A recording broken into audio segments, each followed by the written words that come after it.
Okay, good afternoon, folks. Hope everyone is well. Just looking at a possible setup here. There's a second entry long possibly working there. Now, we have got some all news coming up. That's not for an hour, so I'm just going to see how this works out.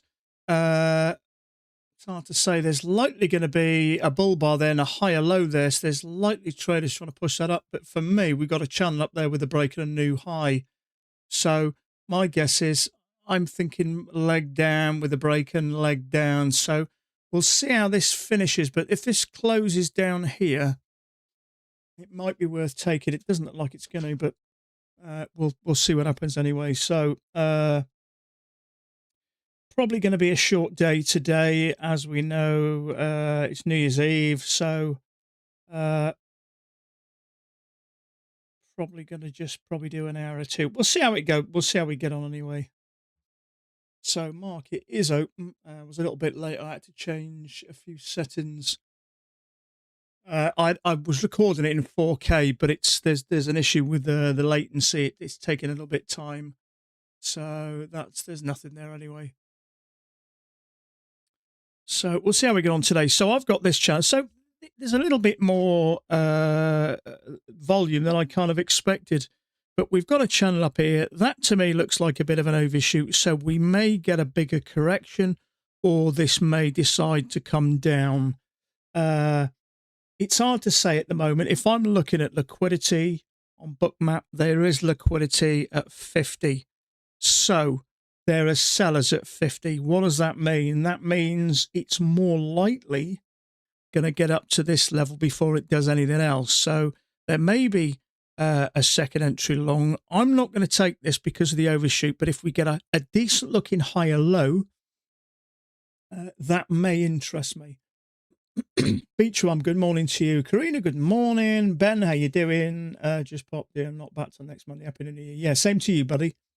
Happy New Year to you, Karina. So yeah, Happy New Year. I'd have done it next week actually, but as we're here. So yeah, so it's hard to know what to do here. The simple answer is if you're not sure, nothing. Now, there are buyers at 40. So there's probably some traders obviously thinking two legs back, then this is going to go up. And we can see there are sellers at 40 and a little bit higher. So probably testing these highs. Now, thinking about it, yesterday was more or less just a range day. We broke down, cleared yesterday's lows, cleared the previous day's lows, and a strong move up. So if I was a betting man, I'd say it's probably going to tackle some of this level up here. So do I take a second entry long or do I wait? My guess is it's probably going to go up, but I don't know.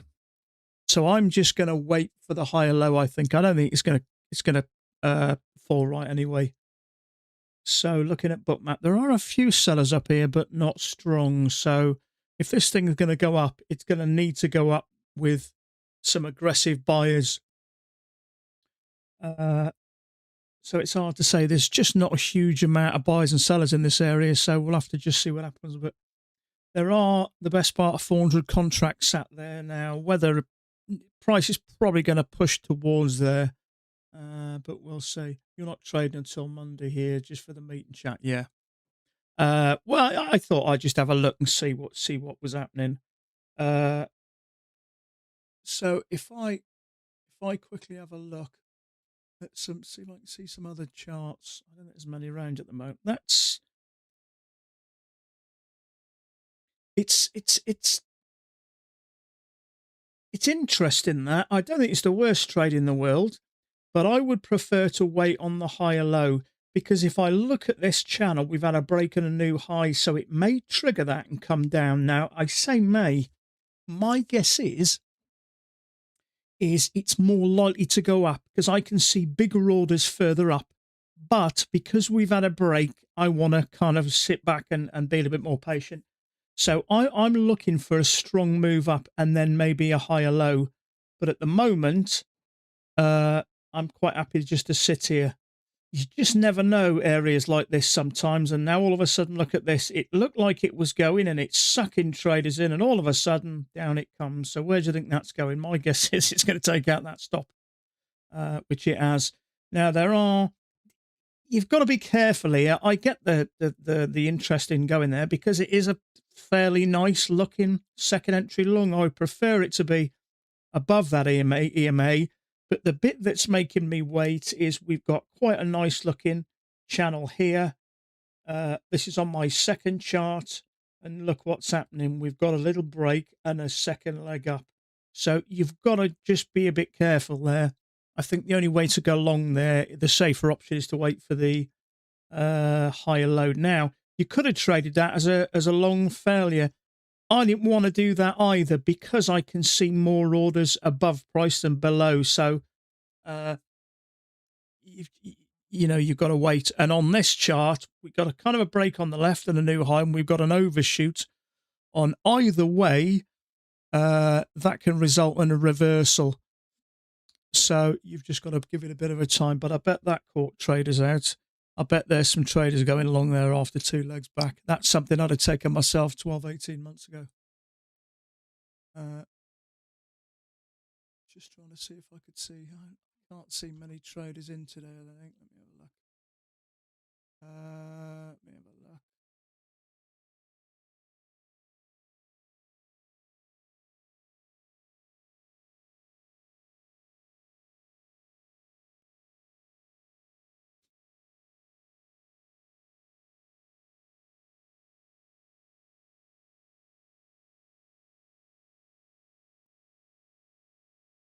Yeah, I think most people I can see did the sensible thing and left it alone.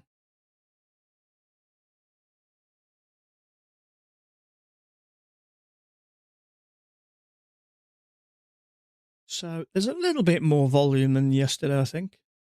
It didn't really pick up. We had these we chopped a lot there, and we had a couple of moves up and down, and then same again for the best part of 2.5 hours. We just chopped sideways up until FOMC, and FOMC didn't really do much, to be honest with you. And then we had a couple of legs down, a couple of legs up, and then we slowly came down before kind of finishing, and then uh, kind of had a triple test there, if you think 1, 2, 3, maybe, and then that came straight down. So, yeah,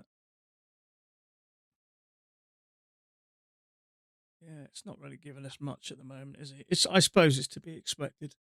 It's not the best time of year, and New Year's Eve, most people are going to be thinking about this evening.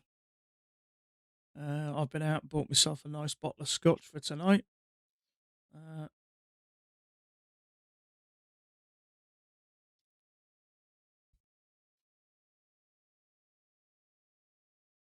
So we'll be going to my stepson's and his wife. They got two small children, so we'll be going there tonight for the evening. We'll probably order some food, Chinese or Indian or something like that. Maybe a pizza. I don't know. Usually I go for Indian. I do.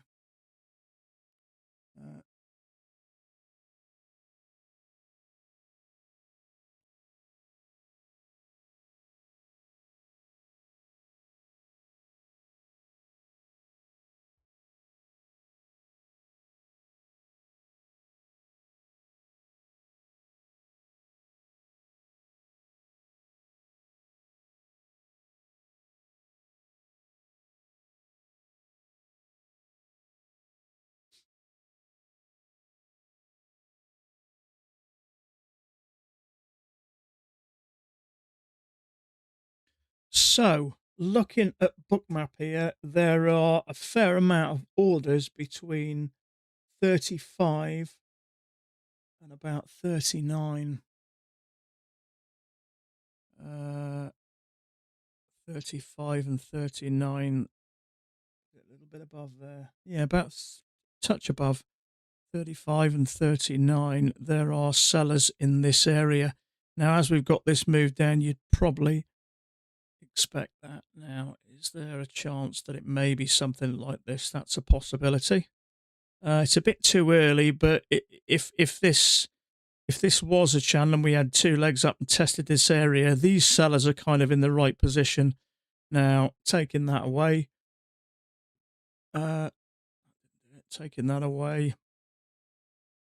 that would work. 2 legs up will be a break from this channel. So whether it's a big channel and it's testing the top of it, or whether it's a break and we're having a pullback, a couple of legs up, sellers here, that's where you'd expect them. You can see them. There's a bulk of them between about 35 and 39. So right in this area.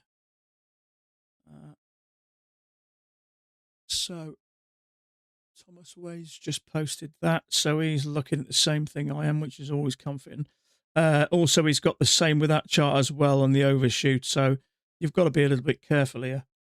The trouble is, with an overshoot, sometimes you'll get a bigger correction, and that could have been it, and it could have gone back up, which is why I left the failure. You just never know. I saw orders further up on Bookmap, so that's why I wasn't interested in the failure. You just don't know what's going to happen there, and he never took anything or marked it, and that makes sense. It's one of those areas where it really depends. It could go either way there, so sometimes you're best off. Rodian, how you doing, buddy? Sometimes you're best off just letting it go. It never bothers me anymore. One thing I'm good at now is patience. It doesn't bother me in the slightest leaving a trade. Absolutely not. There was a point in my trading career where I found it almost impossible, but it does not bother me in the slightest. If it's not right, you've got to leave it, and that way you survive and make money.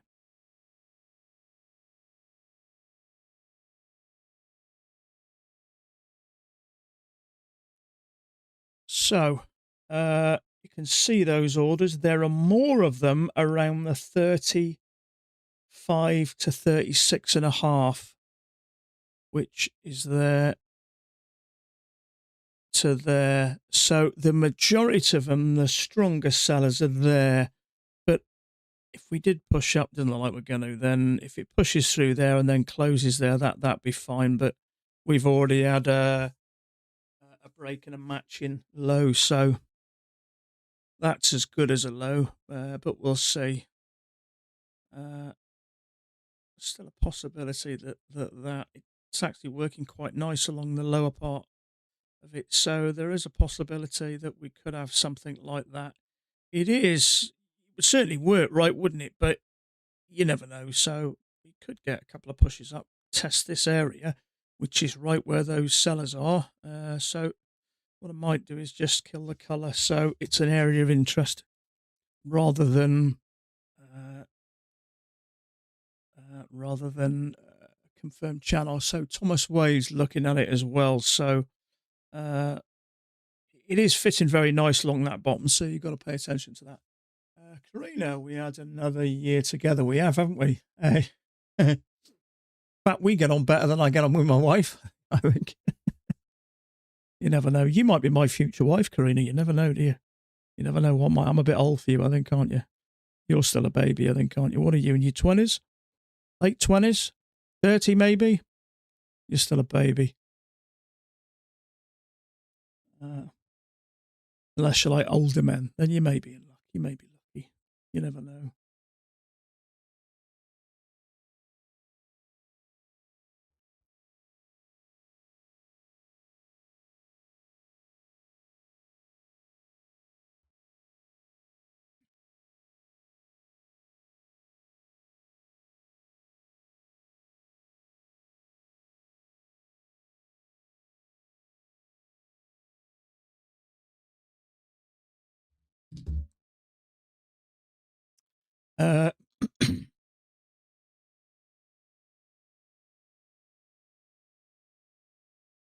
So I've got the sell chart up here as well. We have got some news coming up.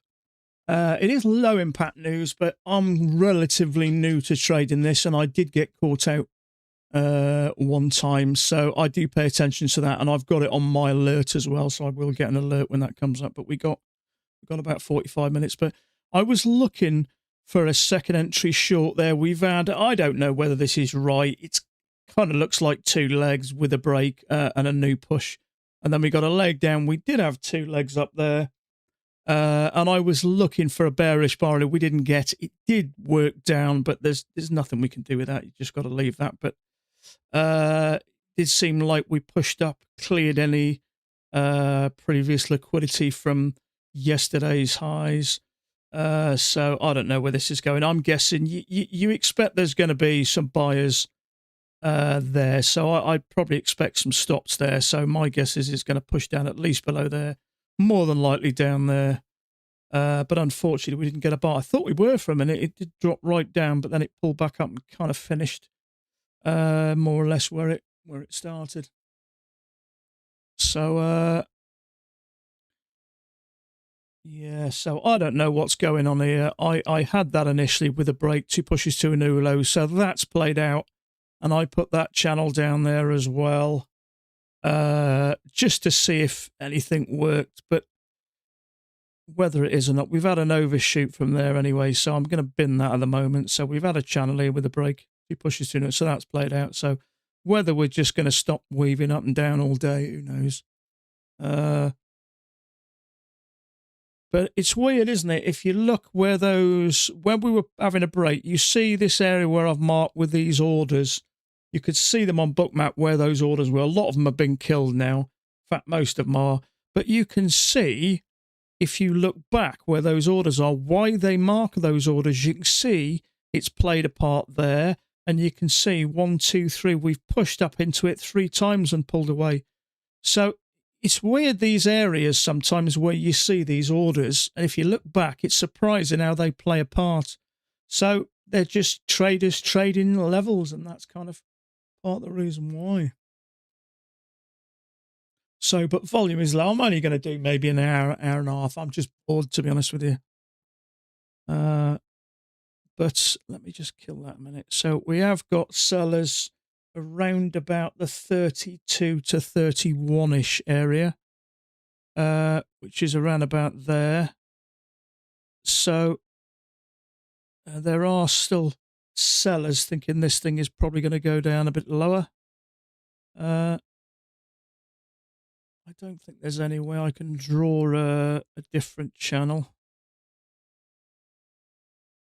It may work. It's not perfect, but it's hard to say. Now, if that was a channel, let me just kill the colour so it's an area of interest as opposed to something I fully believe in. But if we have 2 legs up here and test this possible big channel, I know we got sellers here, so that kind of would marry into that area. So in fact, if you look at that channel, it's actually working really nice, relatively neatly in line with that EMA. So on someone else's chart, we've got a wick there. That's quite bearish, but that might be more of a bearish pin bar, so it may still give us the same information. So this may be valid. I mean, you could say it's hit it with a couple of wicks there and here. So 2 legs up to this area might be an area to look at. It's quiet today. We've got 18 in today, so you'd expect a lot of people. A lot of people are off today. So who knows? Maybe this is valid. It's not the worst looking one in the world, is it? But if we can get 2 legs up to these sellers, then we may get something. Bearing in mind, I haven't taken a trade for a while. It's been awful over Christmas. I think I've taken 1 trade in 2 weeks, I think. But it is a good exercise in patience. Big part of what we do, as we know, is just sitting here twiddling our thumbs, and there's been plenty of that over Christmas, that's for certain. So I can see there are sellers here up as far as 35. So that may mean we have a break. Now, there's probably going to be liquidity across here, so that might be, an area where there are some sellers. The majority of them are between 55 and about 53. So this area. Now, it doesn't mean to say if we get a decent bearish bar here and sellers like it. I'm staying away from this at the moment. That's just a bit too far. I mean, it's touched the EMA. There is going to be traders after this trading that long. It may work, but at the moment, I'm just not a fan of it. Uh, it's not super strong. It's not. I'd have preferred it to go up a little bit higher and then drop bearish, but it barely got to that EMA. So sometimes they'll still work. So if you look on my second chart, we've got a second entry long here, which is triggered by a tick, and it's working up.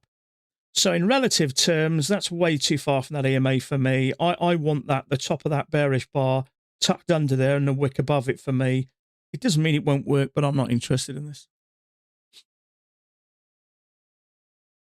Little Hammer, how you doing, buddy? So it still doesn't mean we may get something, but it's going to have to get into this area, which is probably going to be a break for me.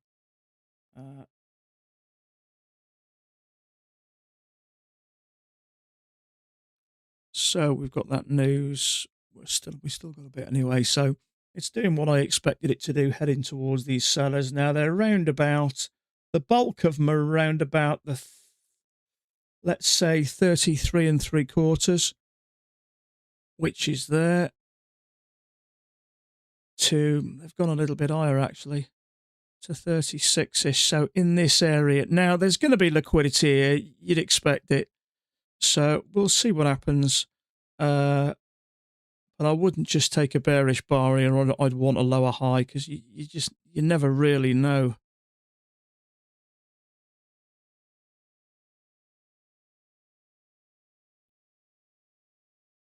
My just gone a bit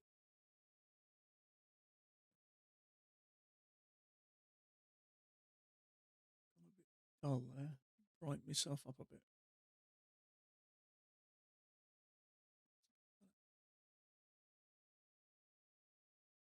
Okay, so that, by the count, is a second entry short. Now, there may be a little channel with an overshoot. So if I'm going to be interested in this, it's going to be down here as a lower high. It's irrelevant whether it's bearish or not. Now, if I look on Bookmap, there are still some orders at 35 again, just above, but majority of the orders now are down here. So my guess is it may come down. So if I look on Bookmap, about 28.5, there are buyers there. That's a bit high for me. I prefer it when the buyers are below here. That indicates to me it's going to push down. But 25, there are buyers, which is below this, which is interesting. So my guess is this is probably going to work its way down. But I'm doing nothing until it hits that 35 level. So if you'd have taken that trade there, you may get shafted here. You may be lucky, but I wouldn't entertain that, even though it's a second entry. The context is all wrong. We've got a little channel with an overshoot. You just got to leave it alone.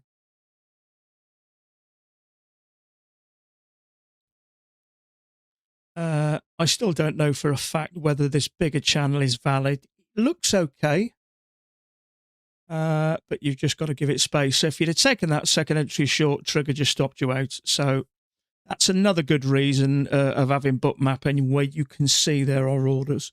So anything there has been taken. There's some a little bit further up. So it may start to get drawn up now, which may mean that's the bulk of the channel with a break to pushes to a new low. So it's already played out.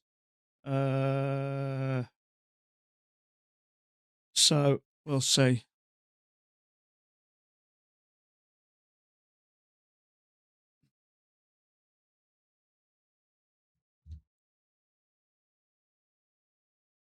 So I don't know. I mean, if we take away that, we've had a channel there with a break, two pushes to a no. So it's played out. So this may move up. I don't know. Who knows? At the moment, it's just not clear where it's going. It could go up, could go down. I got no idea.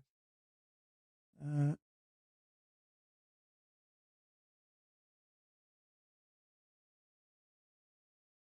some strange markings on my. Oh, is that? Okay. I've been looking at that for the last couple of minutes, thinking, what is it? Soak channel with an overshoot. So as we know, sometimes with an overshoot, it will pull back a bit and then push up quite strong and then reverse. Now, there's probably going to be a few traders doing that, so that it's possible. But I don't like to assume it. I like to kind of leave that and let it kind of figure out where it wants to go. Uh,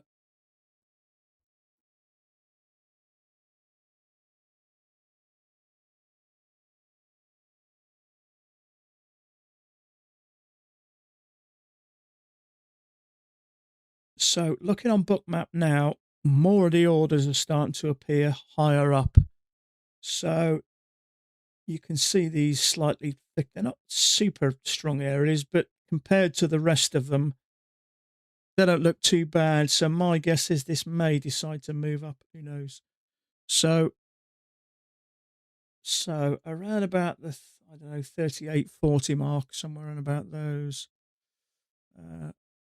38.40 levels. So there are sellers there, somewhere around about there. But now we've got this big strong move down. Now looking at my second chart, there's a higher low there, or whatever you want to call it, but it's triggered and moved up and come down. So you'd have to think it's going to come below there, wouldn't you?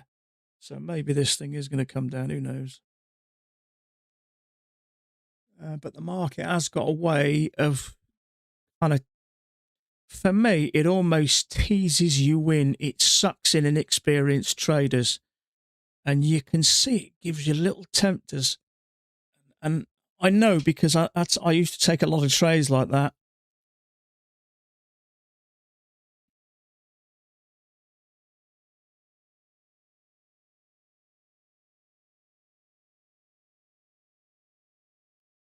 Uh,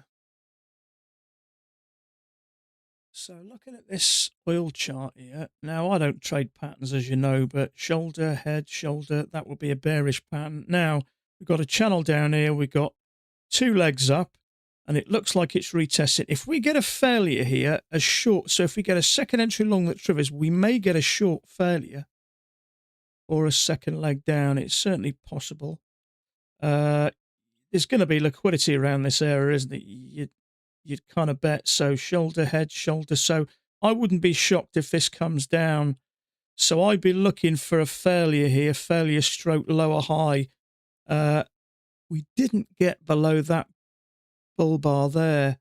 We've matched it. So there's going to be liquidity there and there. So if we can get a setup here and it pushes down, my guess is it's going to clear that bottom. So we'll just keep an eye on that. If I do something there, I'll bring it in and show you.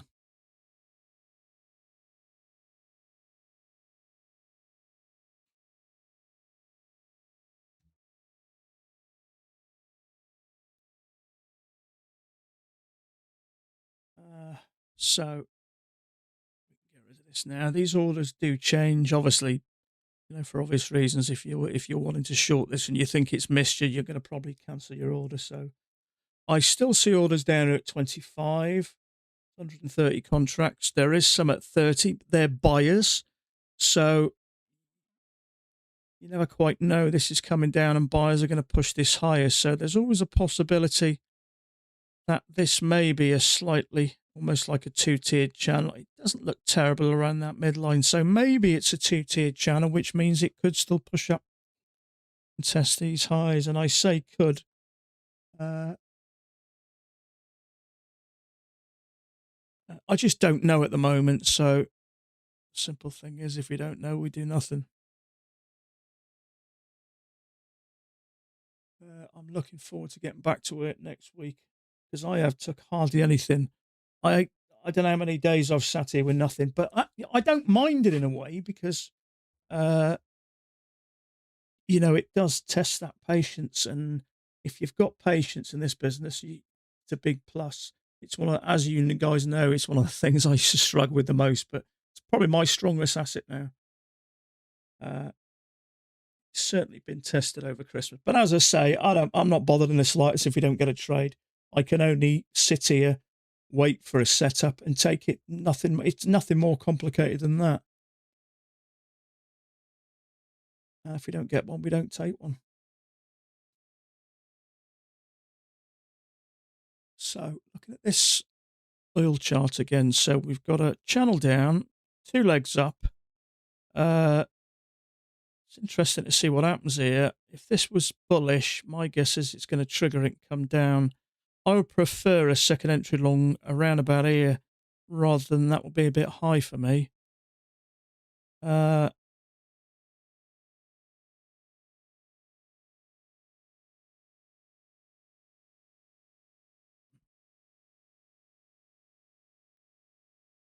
it may, I mean, in fact, if you look at that, actually, look at that, it's starting to look a little bit rangy, isn't it? So when that does happen, you've got to be so careful because it's got an habit of taking up out liquidity first. But that is still okay at the moment. I'd like to see another leg up there, maybe take out, I don't know, any liquidity, maybe, who knows? So maybe we've got a leg down there, a bit of a correction, then a second leg. We'll have to see. This is all speculation, but so that higher low is now triggered. I'm glad it's ticked above there because then whether there'd have been traders trapped there or not, I don't know. That's kind of a mediocre bar, so I don't see any benefit with trying to push that up above there because I can't see many stops being above there. Mind you, we've had two legs up. Maybe there will be. Maybe there will be. So if we can get above this and then get a strong bearish bar, that would be a second entry short, and it also would be two legs up.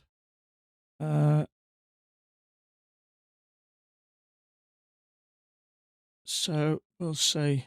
Probably could argue with triple test. I generally don't count that as a first test because this is just part of the move down.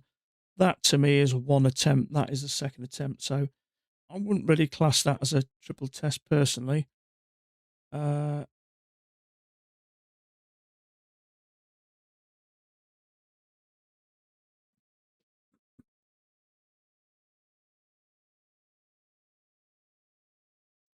uh, See, as we've had two legs up, there may be traders selling there. I mean, from a Pat's point of view, you wouldn't touch that, would you? But there may be sellers up here. Who knows? Uh, it'd be tempting that, but I may just have to leave that. We'll see. We'll see how it progresses.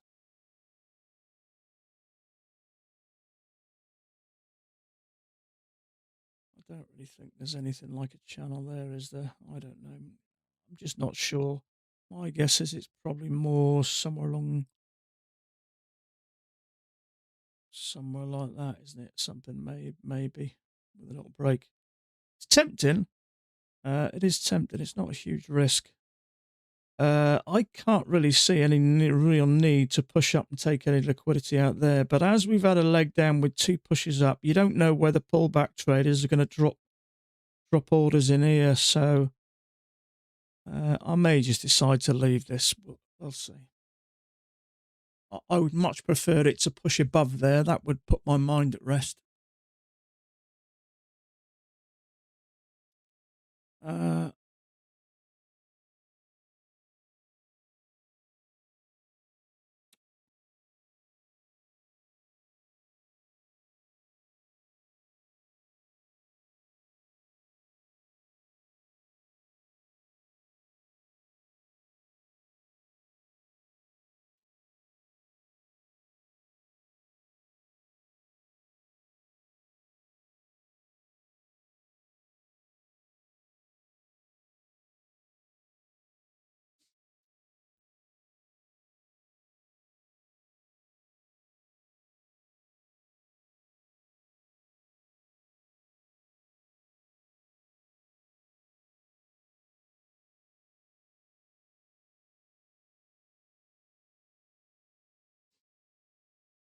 it's not forming anywhere, I don't think.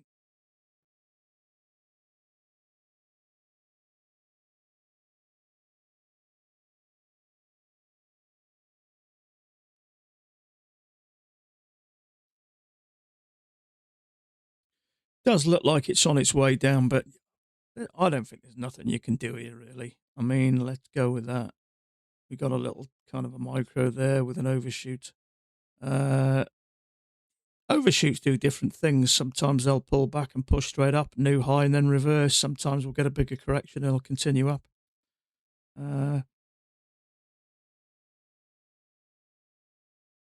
but it does look like it's on its way down, but sometimes it gives you that impression and then turns last minute. But you can see those orders down there. They're a little bit higher now. There are some at 26.25, which is there.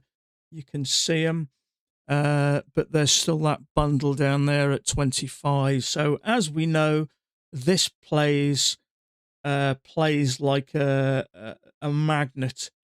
So there's stronger orders down low. So the overall context is saying move down with a break. So it's more likely going to come down here. You'd expect it to test the overnight lows anyway. So there's nothing you can do with this. It's just congested. It's too far from the EMA.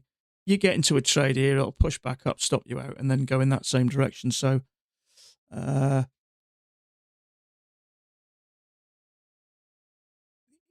it may be that. Doesn't change my opinion about taking a trade. So I'm just sitting tight anyway. So it may be that. It's possible.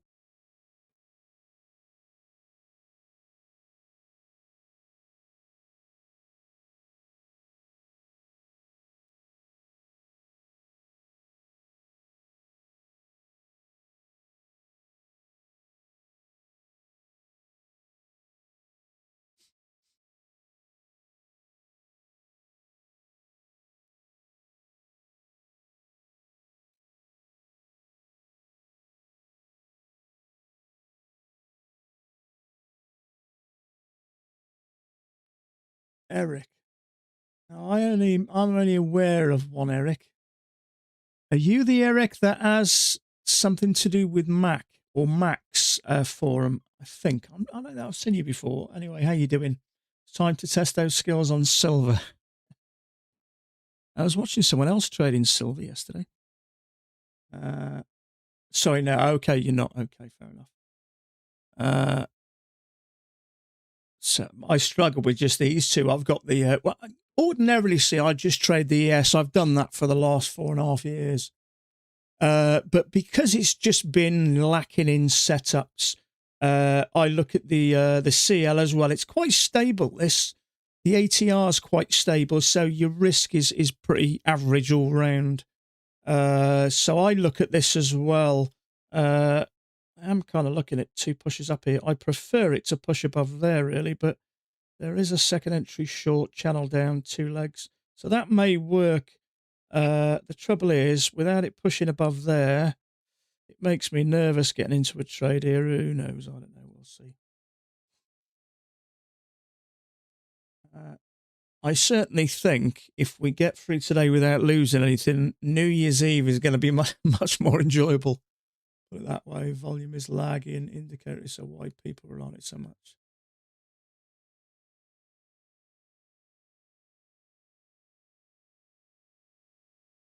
Yeah, so what helps me is I've looked at Bookmap on and off. Now, as a pure price action trader, I'm trading purely on what the price is showing me. And there are a few kind of setups I take. And having Bookmap, the thing about sitting in a room by yourself looking at a chart, all I can see is what's currently happening and what's happened previously. I don't know where or what other traders are thinking, and that is the beauty of having Bookmap. You know where other traders are interested in selling, so it does make you it does help you take much more informed decisions. I primarily take it to stay out of trades. Now, my price action skills have obviously improved over the years, so a lot of the trades that I see other traders getting trapped in, I wouldn't take anyway, but I can see that they're likely to get trapped because, you know, I saw the other day there was it was a couple of weeks ago, a couple of traders took a second entry short. It looked a bit weak to me, but I noticed there was 160 contracts, 1 tick right above where their stop would have been. I wouldn't have taken the trade anyway, but I get why less experienced traders would have done, but I saw 3 or 4 traders get stopped out.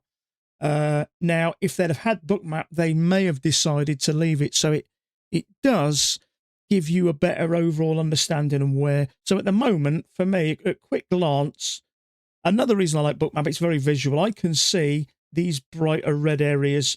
They're stronger than anywhere on the chart at the moment. So my guess is price is likely to continue down, at least temporarily.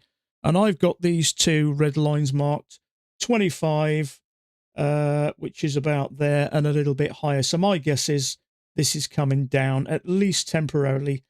You know, we know Bookmap acts as a magnet, so it's sucking price down.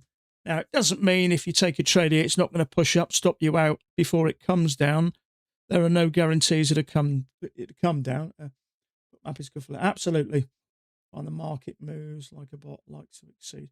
Yeah, I mean, you know whether something's good for you by using it. And I would say 9 times out of 10, if I put a mark on this chart, price comes to it. It pulled back to this area, which is I said it was going to. It pushed down to this area and this area, which it's doing. So the more I use it, the more I put these marks, the more price works to these levels. It gives me that more confidence that what I'm seeing here is playing out on the chart. But I mean, look how accurate this is. I put that there because there were sellers there. I put this down here because there were buyers. Now, whether the buyers are strong enough to push it up, I probably doubt. It's probably going to target this area, isn't it? But I don't. It doesn't interest me that buyers come in here whether they push up or not. All I'm interested in doing is it coming to that level. So if I can get a decent setup here, rather than just take my 3 points profit. So if we had a really nice second entry short here, and I was getting out for 3 points, say, and I saw strong buyers down here, I may just decide to hold on that little bit longer, maybe get an extra bit of profit out of it. But it would have to look very strong for me to hold on, and it would have to be a really strong short setup for me to take the trade in the first place. So one thing I've noticed since I do this, I take less trades, but my win rate is much better. So it does give you that confidence, you know, because otherwise you're one guy in a room living quite a sad and solitary life. But if you know, at least if you're aware of where other traders want to spend their money, and when you kind of understand it and you can see that, you know, what I see on Bookmap compared to what I see in the charts, I get more and more confidence. Now, it doesn't always work out. There are no guarantees, you know, with trading, but for the most time, it really does, and it works well.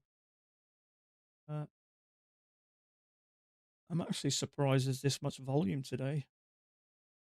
I thought people would, mind you, you guys in the US, it's a little bit early for you, isn't it?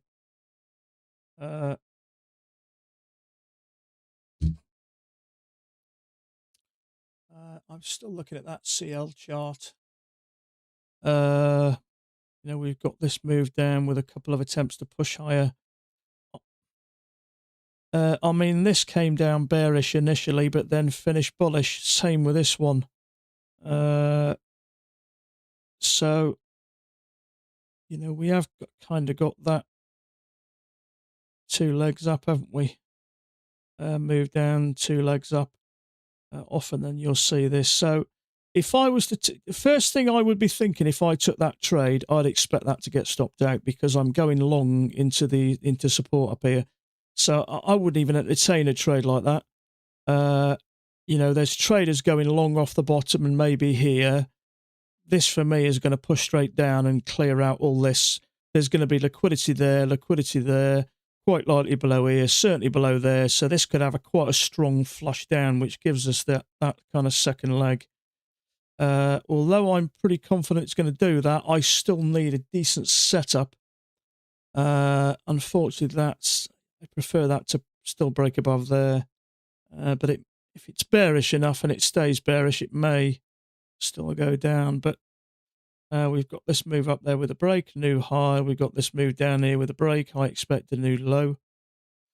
But whether it does it now or whether it pushes a bit higher, that I can't tell you. To be honest with you, Bookmap, that's the beauty of Bookmap. This is just the, I'll show you, watch. There we go. just on YouTube. It's playing live on YouTube. Just put in bookmap live ES, and that's what it gives you. And what I like is it gives you these. Now, I have purchased bookmap in the past, but to get what I like is it shows you that imbalance there between aggressive buyers and sellers. And that adds a little extra. But to get that and the live data cost about $130 a month, which is quite pricey, I think. But I can watch it live on YouTube. It's about 3 seconds ahead, but that makes a difference to me. I can see where these levels are. I don't need up, so all I do then is drag that into place. So you can look at it free. And that does me fine. Gives me everything I need to know there. So you can still see these sellers down here, can't you? Sorry, buyers down here at 23.24. So my guess is, I mean, it may pull back to 30 here.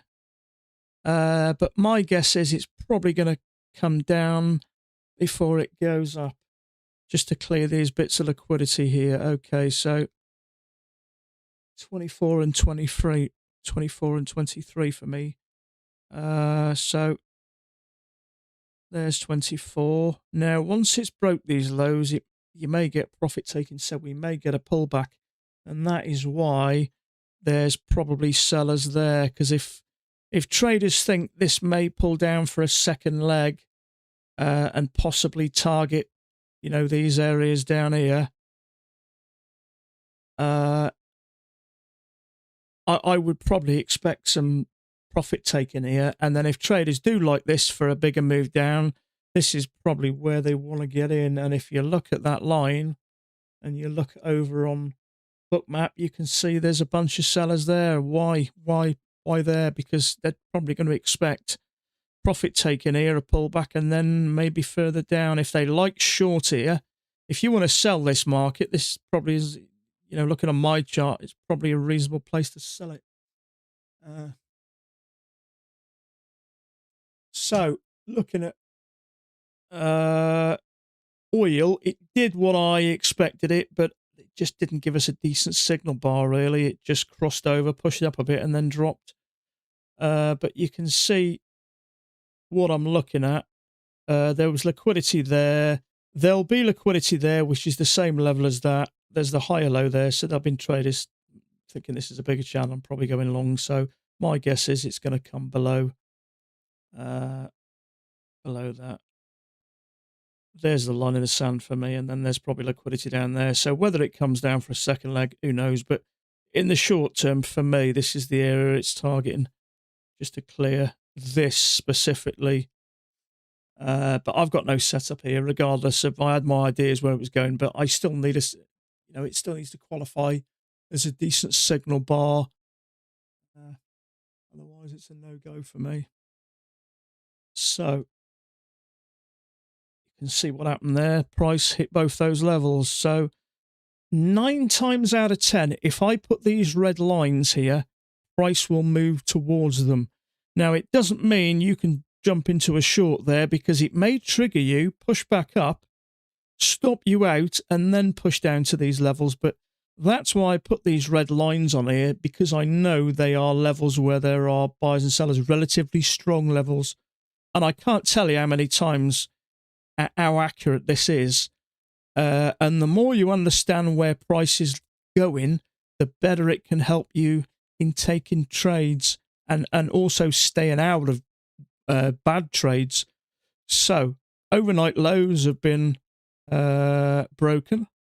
So are we now getting a second leg down, maybe to target these levels down here at 214, 250? And that I can't tell you. Maybe.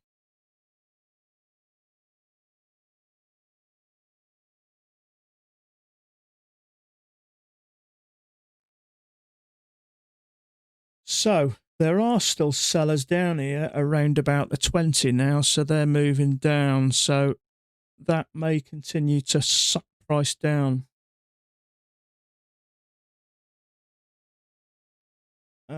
And also down at 17 as well. They kind of progressively get lower and lower depending on what price does, but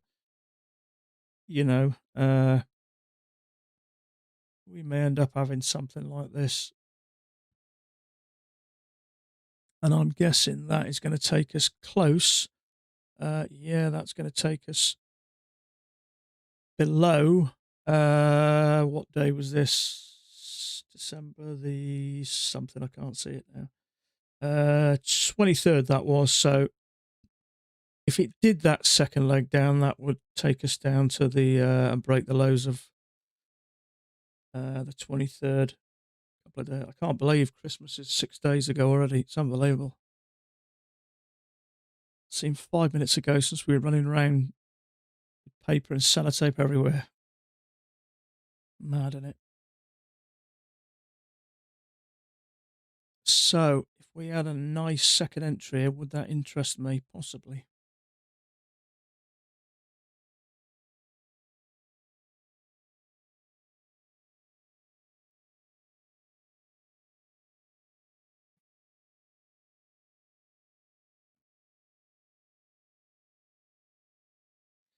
I would much prefer that type of thing. How does that look? So that's relatively bearish. It could be more of a bearish pin bar, and that might look okay. So, but who knows?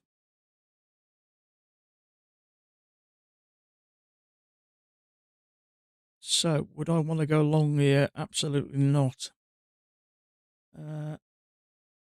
It's not to say it won't push up, but there is a higher low there, and if that pushes up and comes down bearish, you can bet there's going to be some traders buying there, and hence their stops down here. Bookmap is still telling me there are strong buyers down here. There's not so much up here. There is still some at 30, which is here, and that's okay. We could get a break of this and push up to that level. In fact, some quite a bit lower. So let's say 28 to 29. Say between 28 and 30. That is very tempting. Order submitted. That is very tempting.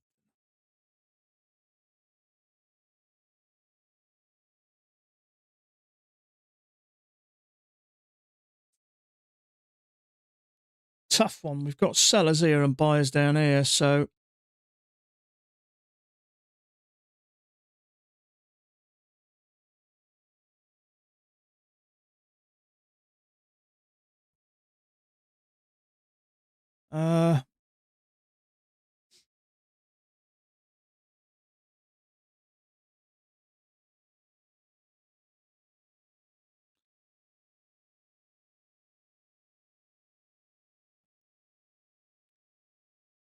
something about this I don't like.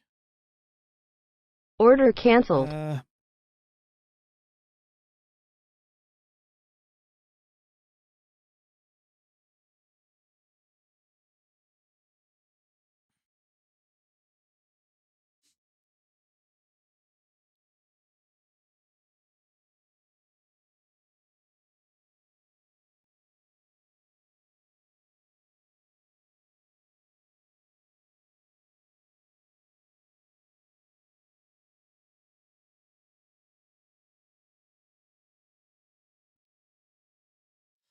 I'm not a fan of this.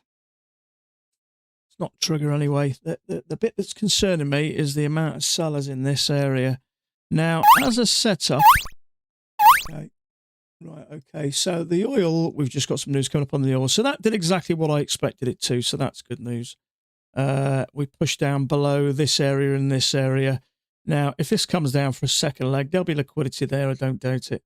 So that's probably going to come down. Unfortunately, the context was right, but the setup bar was just naff, which is a shame.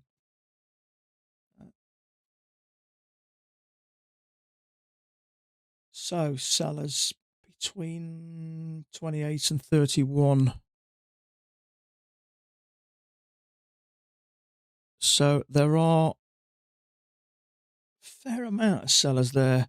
So my guess is this is probably going to get into this area. Now, fortunately, I know traders were talking about the lower high. I'm glad it didn't trigger because that would have trapped a few traders there. There's something about it I didn't like it, so I wouldn't have taken it anyway. So you can see these orders here, and where's price going? In here, right to this area. So you can see how these lumps of sell orders here pull price. Now the only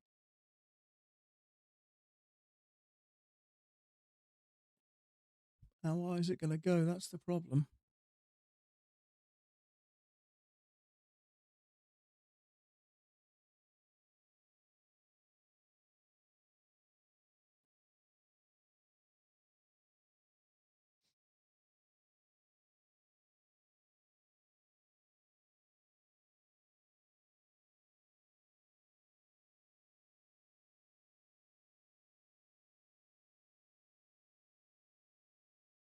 So we got a channel with a break, 2 pushes to a new high.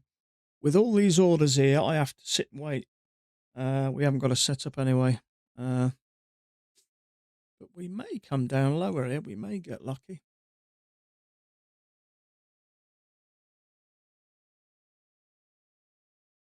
Yeah, as made of new. Well, however you look at it, it doesn't mean it can't make a couple of attempts and continue down. You know what I mean?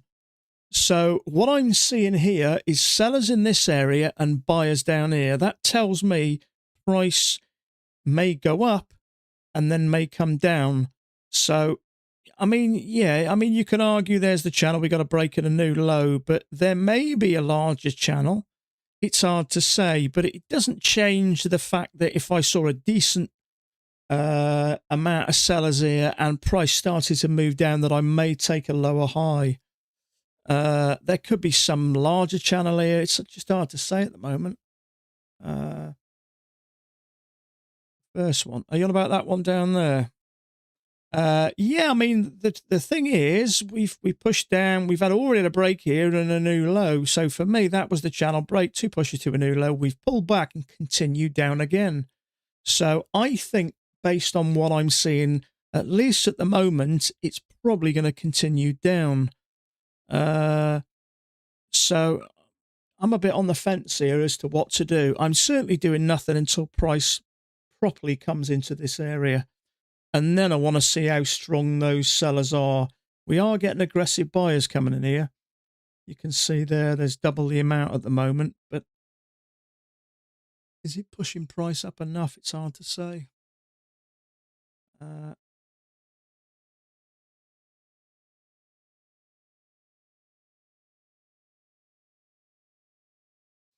It's just a sit and waiting time, really. It's not super clear until I see something that shows me something strong.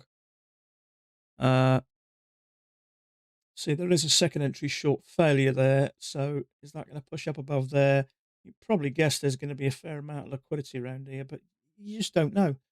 But that's the beauty of having Bookmap. So between 30 and 31 are the strongest amount of sellers there.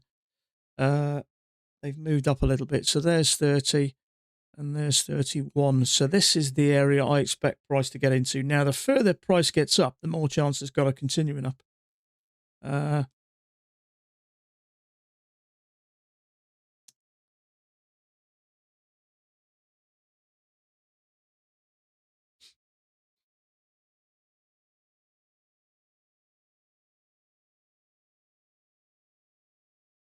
Absolutely. I agree. You need confirmation. You can't just guess. What's making me think it may come down is sellers here and buyers down here. I can't see, if you look on Bookmap here is a black area. There's not many orders. There are sellers there and buyers here. So based on what I'm seeing on Bookmap, it's more likely going to get into this area where there may be more sellers to push price down towards the buyers. But you need something strong, don't you? Happy New Year to you, buddy. Thank you.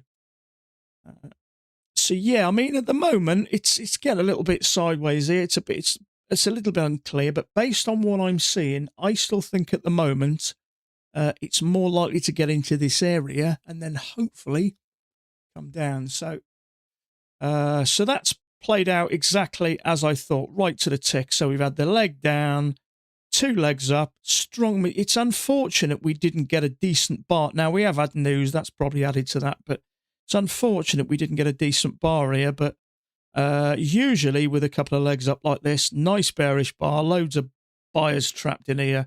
Usually we get that strong move down. Unfortunately, we didn't get a setup, but which is a shame because that was the kind of the nicest, clearest move I've seen on the CL chart for a couple of weeks I've been trading it. But we did have news, so that may have added to that touch. But the news has only been for the last minute, so we certainly got a push below. That for me was the line in the sand. We cleared there, the bull bar there, the higher low there, so everything was cleared. So you can imagine there's traders trapped here, can't you? Try and push this thing up, and then all of a sudden we get that. So we've had a quite strong bearish bar. I'm still not ready to go short here at the moment. It's unclear. There's always a possibility that we end up getting something like that. Maybe. Which means I don't know at the moment. It's not clear, is it? It could be a bit rangy. Who knows? I don't bother counting anymore. I just wait for something that looks right. I'll take it.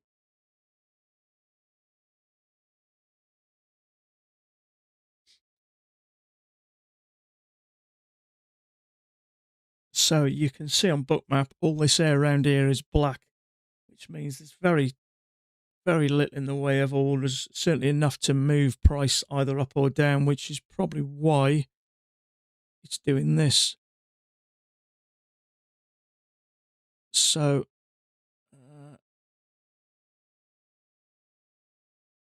unless we get aggressive buyers or sellers, which change the dynamics, it may continue to do that for a while. But with us not having a strong move up, sellers here, buyers here, I still think this is going to come down to at least this area. There's depends how you look at this, but there's more likely going to be some buy stops here, possibly here. So I think short term it may go sideways, but over the next maybe 10, 30 minutes, 20 minutes, my guess is it's going to continue down to these lows based on what I'm seeing on Bookmap.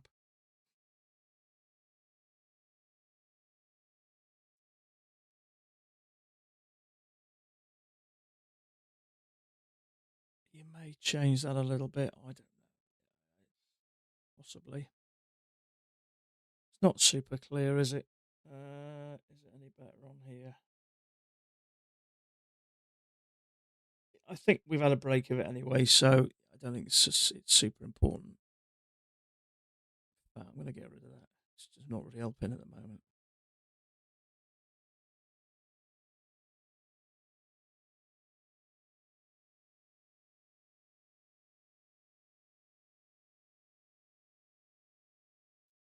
Yeah, you can take 12,000 off that for fees. But yeah, I've made some affiliates as well, so that is probably covered most of the fees. Not quite, maybe 8 to 10, 9 to 10,000 of the fees, I think. But yeah, absolutely. And I've only done it on a maximum of about 10 accounts. And I had a hiccup, as you know, back in June. But this year, you learn every year, you learn a bit more. But I expect this to be my most, 2026 to be the best year. I want it to be a clean year. I want to trade cleanly. I'm getting rid of the stupid, risky stuff. You know, a lot of the times throughout the year, although I was making bits of money, I was taking stupid risks on individual accounts, trying to boost them. I bought a pool.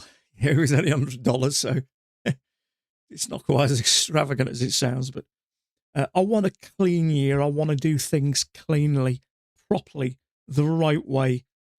trade everything together on a setup, nothing more, nothing less. And that will give me the best odds for a good, successful year. You know, I don't, there's no reason why I can't hit $100,000 this year.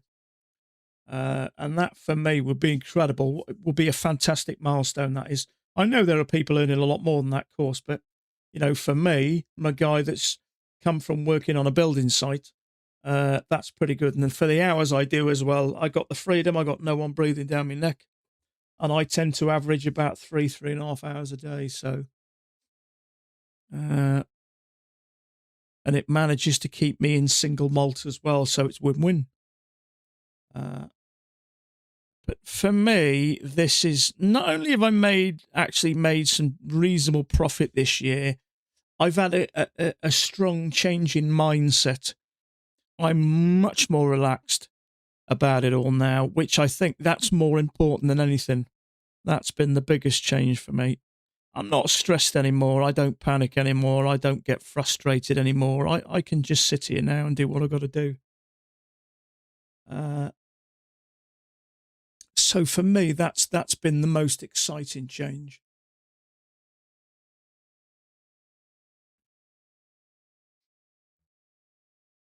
So, talking about single malts, as it's our last trading day for a few days, I'm going to go and pour myself a quick one, and I'll have a drink with you. The single malt scalp. They'll think I'm an alcoholic gambler. There may be a triple test here, but this is just chopping sideways. I wouldn't be shocked whether we trapped a load of shorts in here. And that pushed up to here. Now, I know at the moment I can see sellers up here, so I think getting in here is premature anyway. So, excuse me, just for a quick minute, I'm going to pour myself a small one and I'll be back.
Now, that is quite a bearish bar, and that may push it down, but I'm sitting tight here.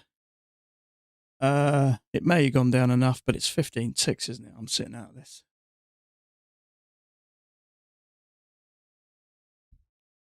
And it is a little bit congested, isn't it? So, this is my most favourite peated whiskey at the moment. 10-year-old Lacheg. 46.3%. I love my peated whiskies. They're not for everyone. My wife can't touch them, but she does like whiskey in general. But it's one of the few. Usually, most peated whiskies are associated with Islay, but this is from the Islay Mull. This is, but this is my favourite. It's reasonably priced as well. It's about £35 a bottle. So,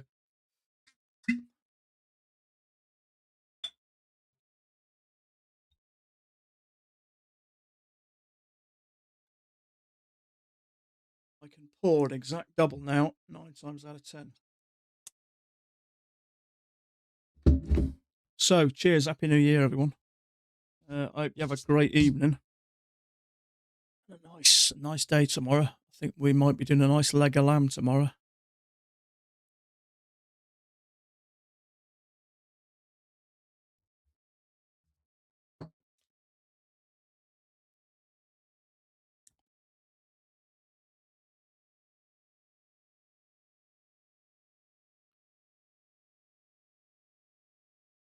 So, A lot of those orders up here are slightly moved away. There are still some at 29,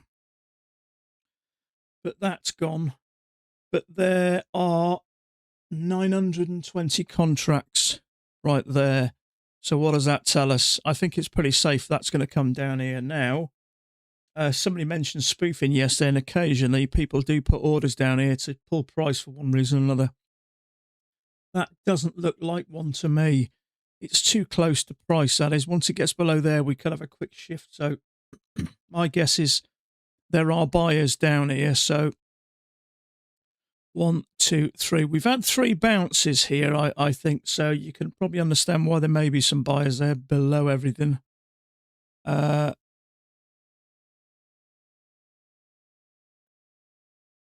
don't know what I'd do here with this getting so close to there. So it's hard to say, really.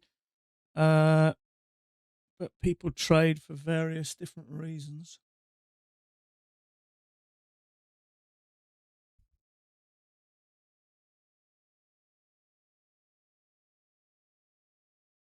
So, yeah, you can argue that's a triple test.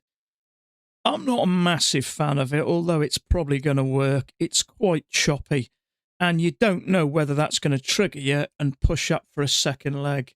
I've been caught out in stuff like this before. You don't know whether that's going to trigger and do something like that.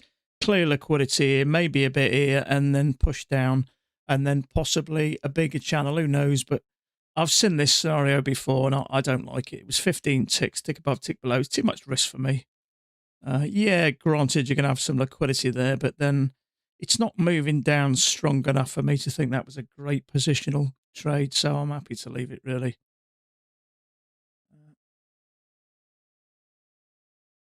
You know, with 20 accounts, if I get 2 clear winning trades a week, that would make me $20,000 a month. It's a huge amount of money, really. So I'm never in a rush to take a trade. If it's not right, I'm quite happy to leave it now.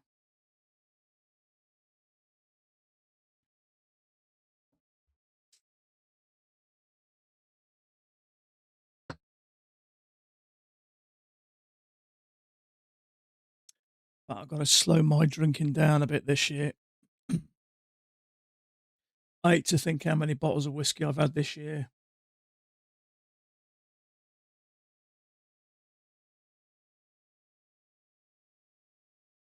I certainly have one a week. No problem there. My wife does have a little bit, but yeah, I'm probably doing a bottle a week.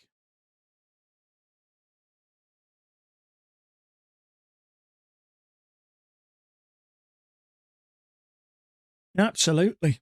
With 20 accounts, see, trading one contract, I'm trading a reasonable size. I mean, up until recently, I always traded 2 contracts, partly because I was unrealistic about, you know, the trouble is when, with the era of YouTube and that, there's so much information on YouTube, and there are loads of, there are streamers out there making big amounts of money, and you see those dollars in your eyes and you think they're doing it and I can do it. Now, the difference is with, people like Patrick Wheeland. He came out, admitted, and shown his affiliates, and in some days, he was making $20,000 a day in affiliates. You can afford to trade stupid contracts and massive amounts of accounts for that, and still, still be loaded. I mean, even people like Alpine Nutty, they get 10 times the amount of views than me, so they're getting $6,000, $8,000, $10,000 a month. You could take a $5,000 wage, spend $3,000 or $4,000 affiliates, and never need to make a penny. So, it's much easier now. Granted, those guys tend to make videos and they get the name out a little bit more. It's something I've never really done. Maybe I should have done. I don't know. I'm just a streamer more than a YouTuber. I just stream my trades, just to meet up with other people. I don't do it because I want to be a so-called YouTuber. I wouldn't have a clue how to make a video, to be honest with you, but that's why they get, you get your name out, you get more and more views, you get a bigger, you get a bigger sort of influx of people watching you. Uh, but I still have a bottle of Chag in yet. Really, it's another one of my favourite peated whiskies, the Lechag. I can't tell you how many bottles of the Select in the 10 years old. I've never had more than the 10, to be honest with you. But that 18-year-old one, that's got to cost a few quid, isn't it? It's got to be a couple of £100, that I would have said. But I do like my peated whiskies. I've got to say, I'm a big fan of them. But they're not for everyone. They're kind of like Marmite in the UK. You either love it or hate it. My wife can drink as much whiskey as me, but she can't touch the peated. So there's your Lefroy's, your Lechags, your Ardbegs. So she can't touch those. But I enjoy them.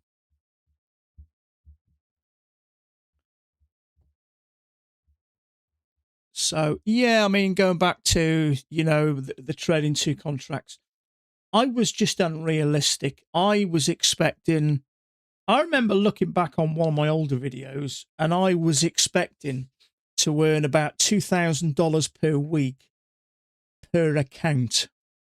Now, I think it's acceptable to earn $1,000 per month per account. In other words, 1/8 for the size, because I'm realistic now. And we've all heard the story 1,000 times, haven't we?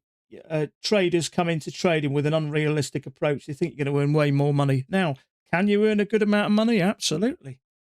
But it doesn't come overnight. It takes a long time. But the beauty about having 20 accounts is I can take it smaller. If I do one trade today, 3 points, one contract, that puts $3,000 into my accounts. So I don't need to, if you do 2 of those a week, that's $24,000. You can earn huge amounts of money. That's the beauty of having multiple accounts. So, I needed knocking down a peg or two. I thought I was too big for me boots. I thought I knew all the answers, and I thought I could make $2,000 per account per week. And I had a rude awakening. I had to start to be realistic, but I think everyone gets sucked into that initially. When you hear of people earning $30,000, $40,000, $50,000 a month, you can't help but get blinded by, the thoughts of, earning great money, working hardly any hours, driving around in a nice car, going on a holiday every month. But it's unrealistic. And I think when you get to that stage that you realize you have to slow down and be a little bit more realistic, that's when things start to get a little bit better, I think. But we do it. It's all part of the learning curve. You can't help but be blinded by the money. You can't. Everyone does. And that's what slows our learning down a little bit. You go too big too quick. You take big risks. And when you take a loss, it hurts. Not only does it hurt, it damages you. And then sometimes you feel you're in that deep up to your neck. The only way out of it is to take a big risk and double up or triple up. And then before you know it, your accounts are blown and you're back to the drawing board. I've done over 1,300 blown evaluations. I think that's a huge amount, but I know Nutty's done 2,000, and I know other traders have done a lot more, but it's a lot of unnecessary money thrown down the drain just to come to the same conclusion. But I don't know, some people are stubborn like me, but some people listen, but I've kind of had to go back to the drawing board in the end and start to it does happen in time. In fact, I was talking about making a video. I do feel strongly about making a video about maybe helping people, giving people a little bit of an insight as to how that change comes, how that mindset. You read so many books and hear so many stories, but people seem to be missing the most important part is how do you get the mindset? And for me, it's simple. Exposure. You have to expose yourself to the markets on a daily basis. until it starts to become less of an issue. If you do something scary every day, it won't have that same effect on you, forever. It'll slowly, you'll get used to it. And then you get that kind of tip, don't you? Your skill will start to climb, starts to become less scary, and then you start to get some self control. And uh,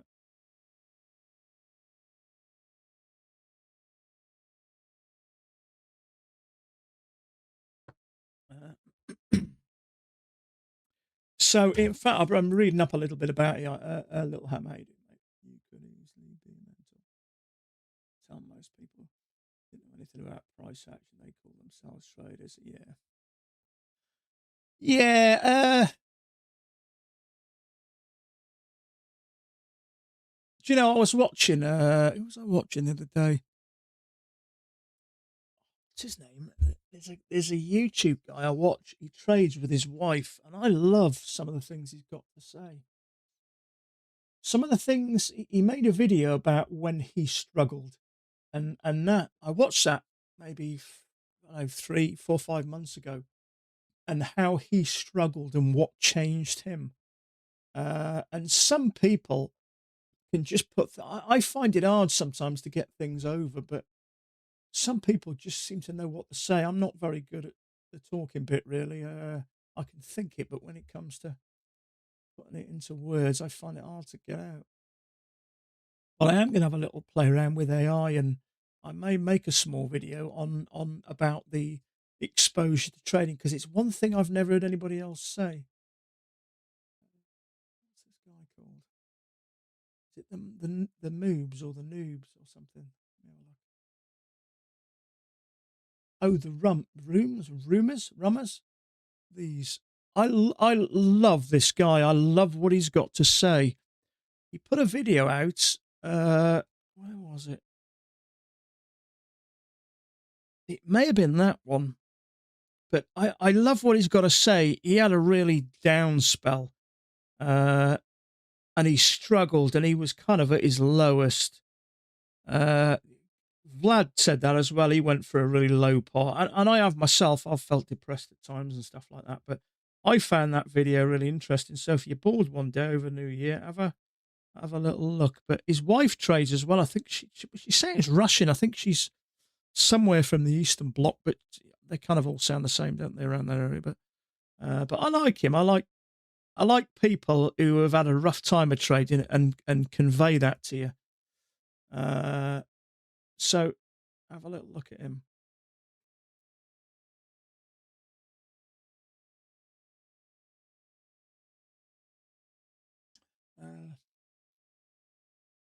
So it's another kind of possibility I looked at, second entry short, but as we've had those two legs down, it's a bit far from the EMA for me. I don't know, but uh, if you were buying there, we had the move up. If you got in here, then maybe if this had pushed up a bit higher and then maybe closed a bit lower, it may have been interesting to go short. But trouble is, the longer you go without a trade, sometimes when you see a trade that appears before your eyes, you kind of you're in shell shock. So I think sometimes the longer you go without a trade, the harder it is. But talking to other traders, everyone's had a rough time of it lately. So everyone's in the same boat. So I'm not bothered. You watch them a couple of times. Yeah, some people can put things over a certain way that kind of strike a chord. And he did that video he made a month ago. Did he? I think he went to his. Did he went to his parents at Christmas or something? Over a Christmas period, and he was struggling. He was in debt, and he was real miserable. And he bumped into an old friend who was doing really well, and he just had a bit of a breakdown. And then things change. Sometimes these things happen when you're at your lowest point. That you get that realization that something needs to change. It does happen to everyone. It's just knowing when. You kind of don't want to wait till you're at your lowest point, do you? Because it doesn't sound like a good plan. Uh,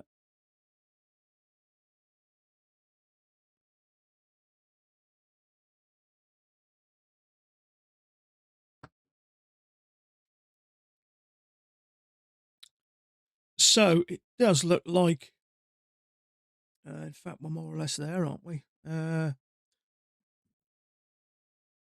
This kind of second leg down. Where's this? That was, I believe, the 23rd, which was 8 days ago. So it does look like we may be, yeah, we're only a few ticks away.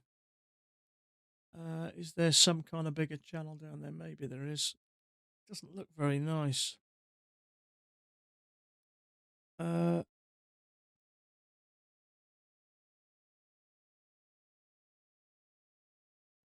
doesn't look too bad.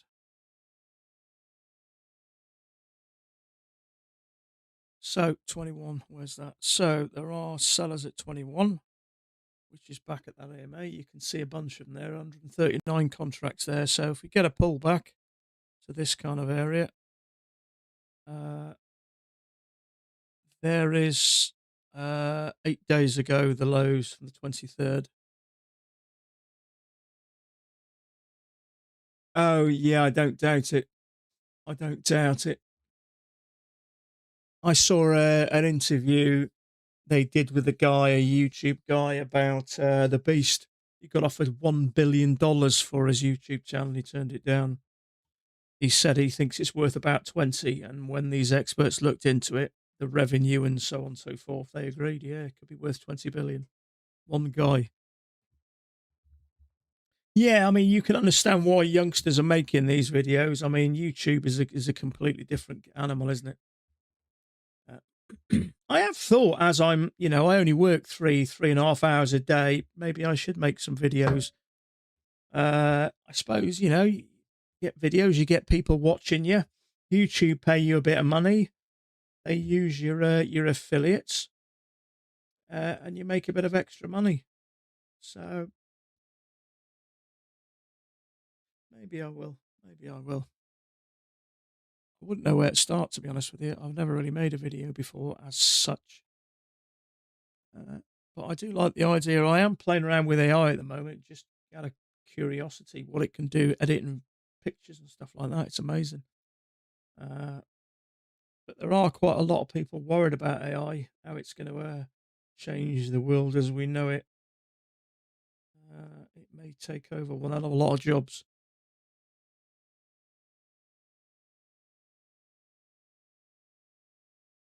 So, have a look here. So, is that 21? Yeah. So, we got sellers at 21, and we got sellers around about the 17 to 19 mark. So, if we get a pullback here, 17 to 19. So, around about that area. So, we got sellers here and sellers. Let's get rid of them so it's not confusing us.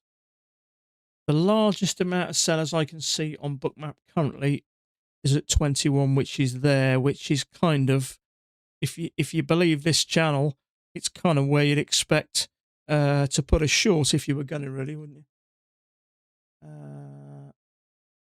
Am I Gen X?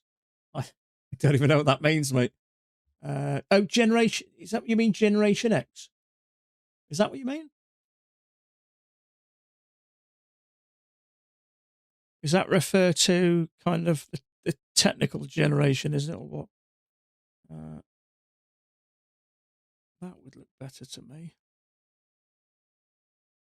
Your Gen X the best. So what is that? Explain to me. What is it? What am I missing?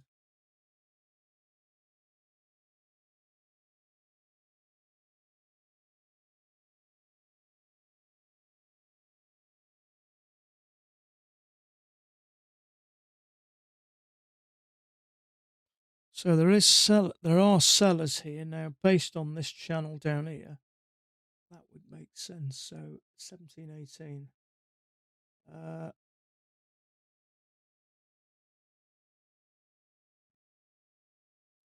Which is there. I wouldn't sell there. Even if I like this channel, I've got the biggest channel going as well at the same time. I would want to get up here, to be honest with you, not down here.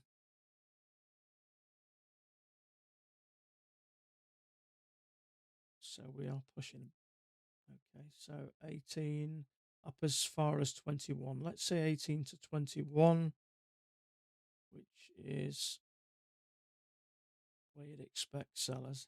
I know they're disappearing. Let's get rid of that. Biggest amount of sellers really are. See, those ones at 20 have dropped a little bit. When does the market close today? I think it's normal time. I'm not sure, to be honest. Anybody else know? It's not classed as a holiday, is it? So I wouldn't be surprised if it's normal time. Oh, 65,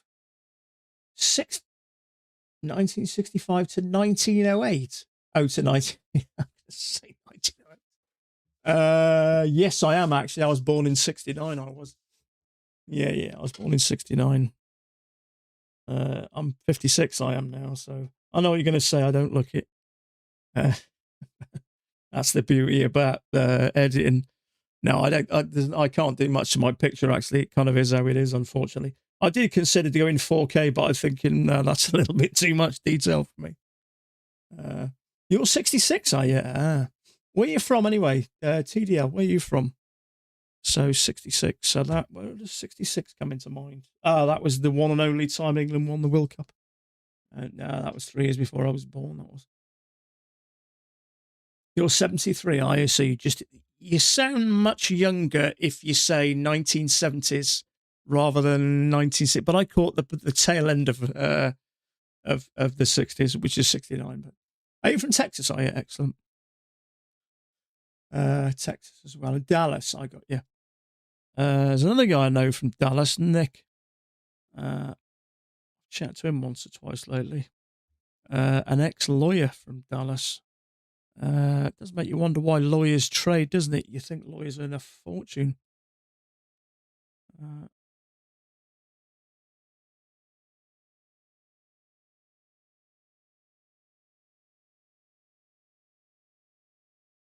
In fact, I had a small bottle of whiskey or a taster of whiskey from a guy from Texas.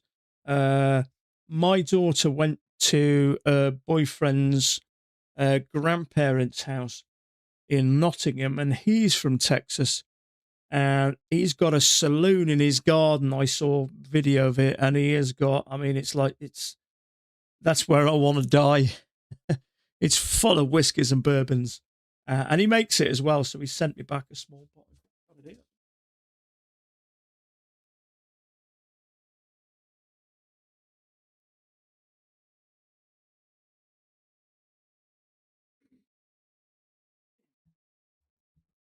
Yeah, there it is. 100% rye. Sent me back a little taster. But I saw some of the pictures. So 100% rye, 45 alcohol by volume. So I had a little sip of that the other night. I might have some of that tonight, actually. I might take it with us. But he's got, my daughter showed me photos. He's got whiskies all over his back wall, bourbons. He's a big whiskey fan as well. Yeah, and he's from Texas. Eric's from Texas. You're from Plano.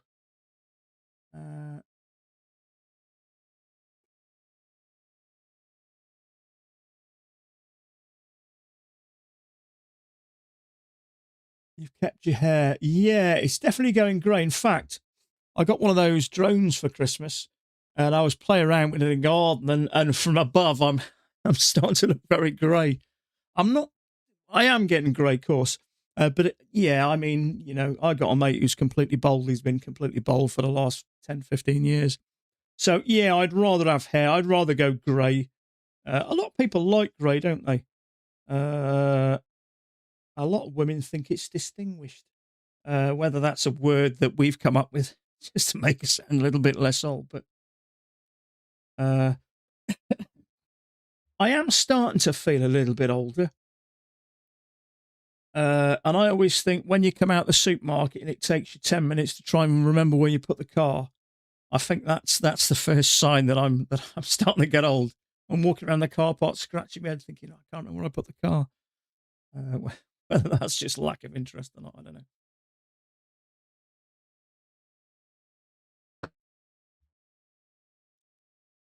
But we all got to go sometime, and we all get old, don't we? Unfortunately, but you can run, but you can't hide. But I've got quite a young mind, actually. I still act like a 2-year-old when I'm out. I'm always messing around with my daughter. I don't take life too seriously. There's enough serious people out there for me. I act like a child most of the time, to be honest with you. It's the best way to feel young, I think. My first kids at 55 got a 2-year-old and a 3.5-year-old. That keeps it going. Yeah, they certainly do, don't they? Mine's 17 now. But it goes like that. That age, what are they? You say 2 and 3? 2 and 3.5. Oh, that's a great age, that is. You don't have to worry about falling over so much. But they're still in that cuddly stage, aren't they? That's a great age, that is. I love that age. Once they get babies, I think are boring. They just don't do much, do they? You want your kids to grow up a little bit so you can get to know them, but then they grow too quick, and before you know it, they're teenagers, and they go through that phase where they hate you for a while. And then they kind of develop their mouth, don't they? Beach Bum, yeah, you too, buddy. Happy New Year to you, mate. But yeah, my daughter's 17 now. She's got a boyfriend now. In fact, she's spending the evening with her boyfriend and his mum and his sister tonight. So we're going out to my stepson's house for the evening. So this is the first time she'll have been away from us for New Year. Trading, not stress. Yeah, I don't get stressed anymore. So yeah, they grow up so quick, kids. They do.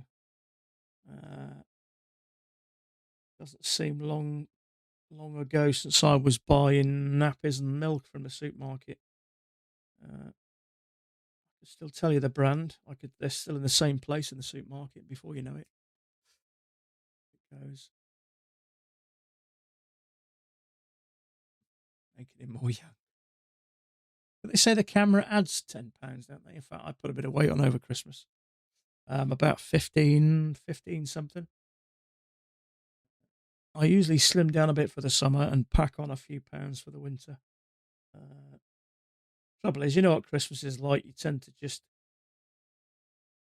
eat everything and drink everything.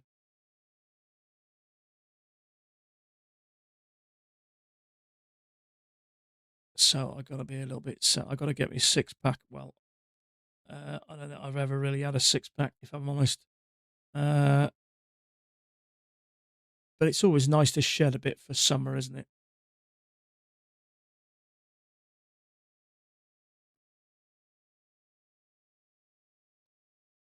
So we've got a channel here with a break. If we can get another push up, let me just see where I can see sell order. So 21 is the highest, which is there, which is about right. Let's get rid of this.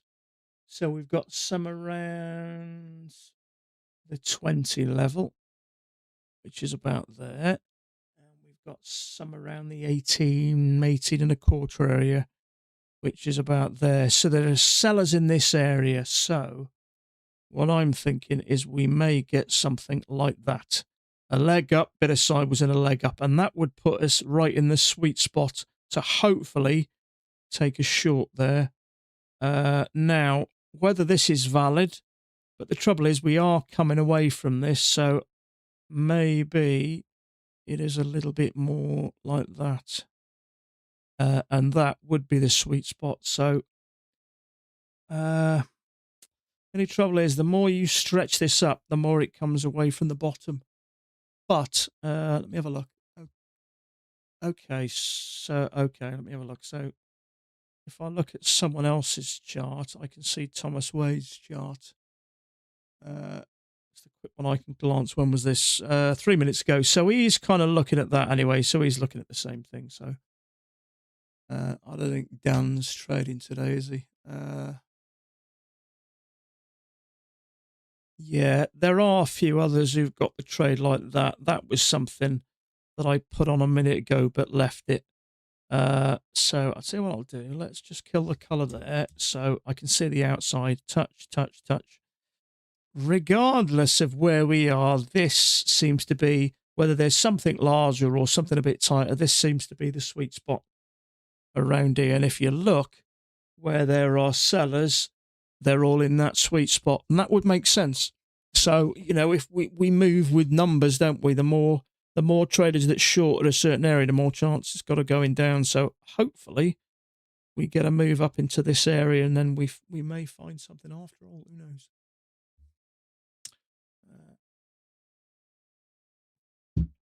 Right, let's have a little bit of this 100% rye stuff. Doesn't smell of hardly anything, which is unusual for whiskey. I can smell rye. I can't smell nothing else.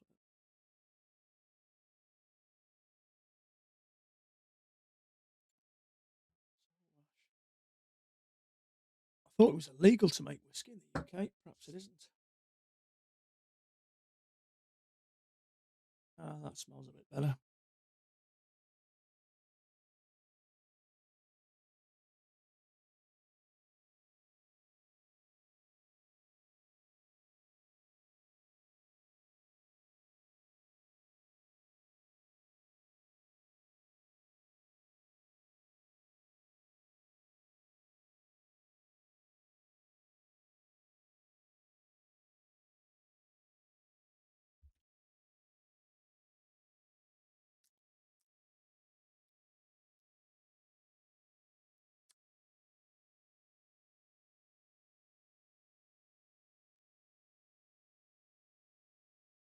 That's unusual, that is.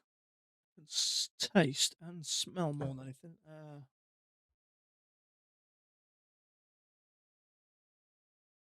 Almost like a licorice.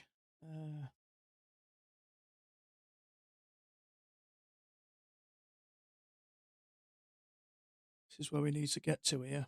Leg up. Let me just neaten this up a bit.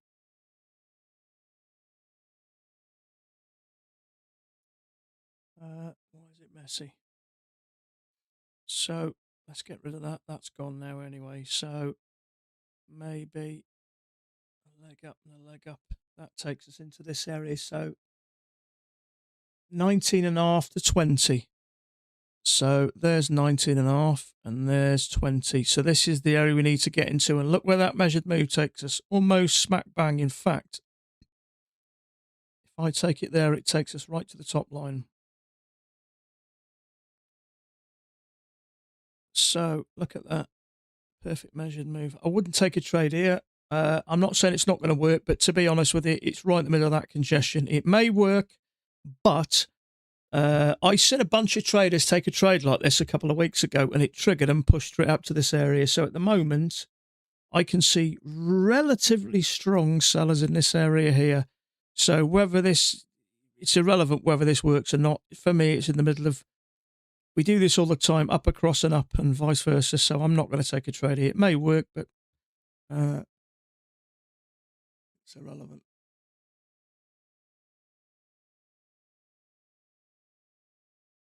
Okay. Thomas Ways just mentioned double trap.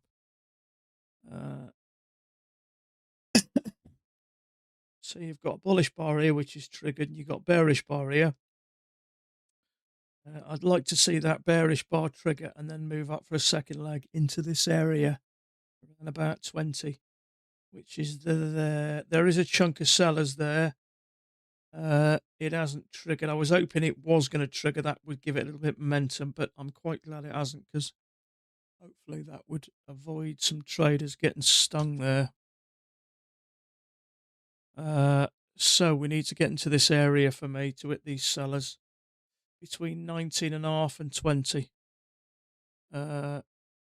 which is there. Let's get rid of this measured move. We know there's a measured move right at the top.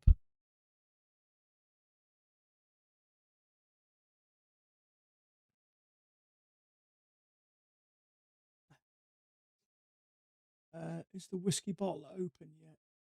I've got 2 whiskey bottles on the go here. I've just had one of these, the Lechaig. I opened that a few days ago. The Lechaig 10 That's my one of my peated bottles, and this is one somebody sent me. 100% from a Texan guy who lives in the UK. If you can see that, 100% rye. It's unusual because most of the whiskey I drink is made from rye, so that's more. What's bourbon made for? Is it rye? Corn, isn't it? Is it corn? What do you call it? Corn. Uh, whiskey's made from barley. This is rye, which is obviously going to be a different grain. So it's is it is it what's whiskey? What's bourbon made from? Corn, isn't it? What do you call it? Corn? It's not corn. What do you call it? Corn? I can't think. Uh, it's quite sweet, isn't it? Bourbon. That's how I first. That was my first introduction to whiskey. Bourbon was about 15, 17, 18 years ago. You got an unusual smell. That's the rye, I'm assuming. I know if you have rye bread, on the rare occasion I've had rye bread, it does taste quite different. So we need to get into this area for me. So those sellers have moved up a little bit, but there are still some down there at 20. So as long as it gets into this area and shows me a nice bit of rejection, I'm okay with that. That's an inside bar, nothing I can do with that. That's got too much of a wick on it.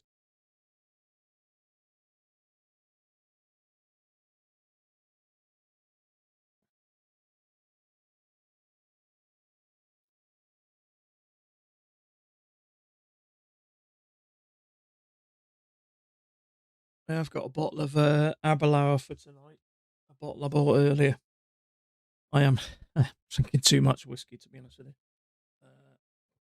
Trouble is, it goes down so easy.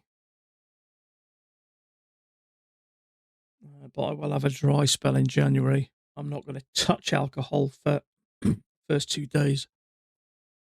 That's my effort.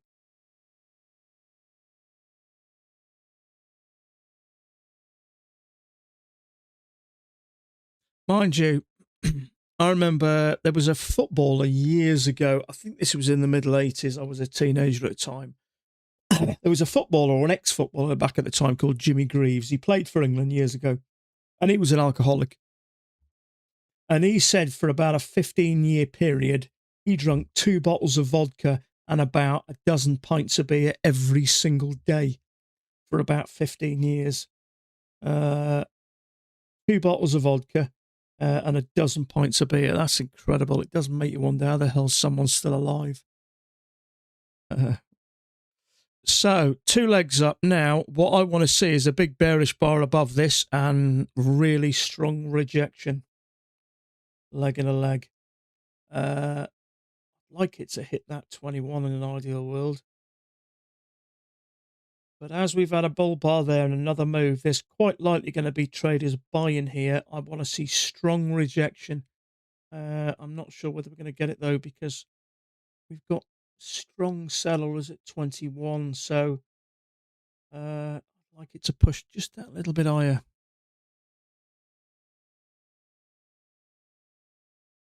So it's pushed through both of those. That's good.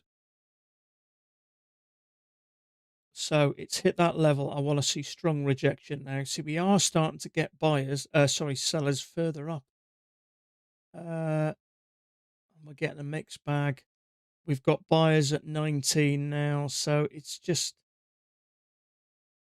let's have a look. There are buyers at 19. So there are traders trying to push this higher. So we may not get our wish, unfortunately.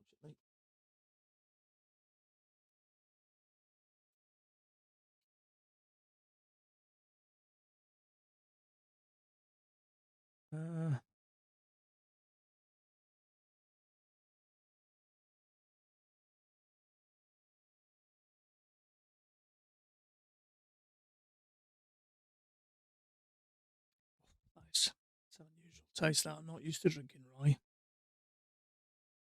Okay, let's see what happens here. Trouble is, we're getting a bearish bar here, but look at this. We've got multiple orders above and below. It's like a multicolored rainbow here. Now, there are traders looking to trade this down, but there are a fair bunch trying to push it up. So we're getting a mixed bag here.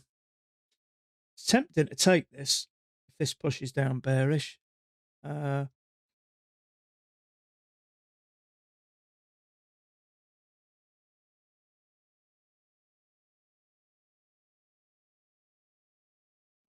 Very tempting.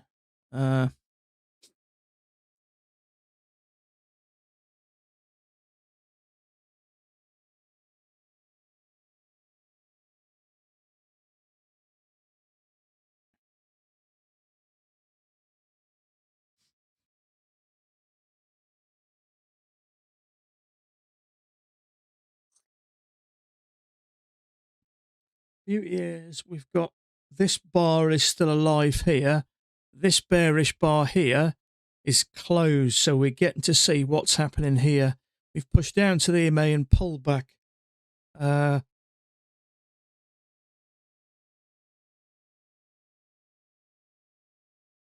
So be interested to see how this finishes.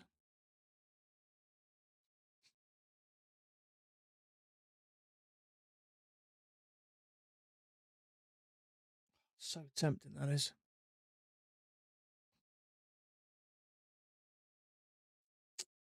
I think lower high is a safer option. I don't like what's going on here. We've come down to the EMA on the main chart. We're pulling back. So it's going to have to be the lower high, I think. Bear with me just 1 second.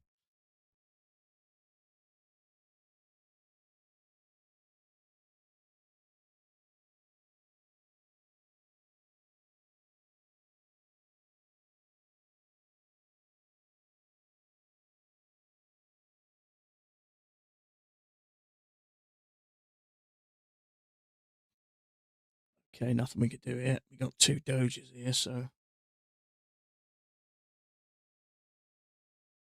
We'll have one more.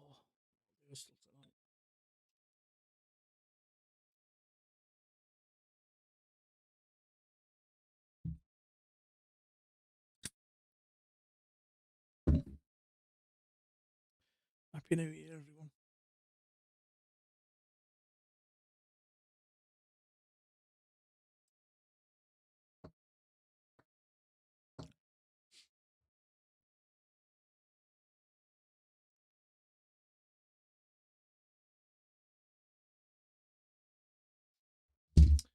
Nothing we could do here. Just trying to push up a little bit.